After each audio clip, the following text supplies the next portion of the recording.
జీవితంలో ఏదైనా ఒకటంటూ ఉందా? అది మిమ్మల్ని ఇలా పైకి తీసుకొచ్చేది కానీ లేక కింద పడేసేది కానీ? సాంగత్యం. తమరు ఒక గొప్ప వ్యక్తి సాంగత్యంలో ఉంటే వారి సూటిదనం, వారి నైసిత్యం, వారి సద్గుణాలు అన్నీ కూడా మీలోకొచ్చేస్తాయి. తమరు మరింత ఉత్తములవుతారు.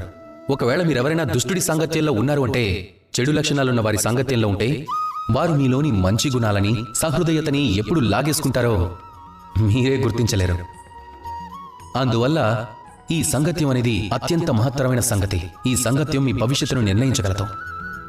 తమరికి ఉదాహరణ కావాలంటే వాన చినుకుల్ని చూడండి. ఒక చినుకొచ్చి ముత్యపు చెప్పులో పడింది అనుకోండి, అది మంచి ముత్యం అవుతుంది. అదే ఒక వర్షపు చినుకు సర్పం నోటిలో పడితే అది విషంగా మారిపోతుంది. సంగత్యాన్ని బట్టి సంగతులు ఉంటాయి.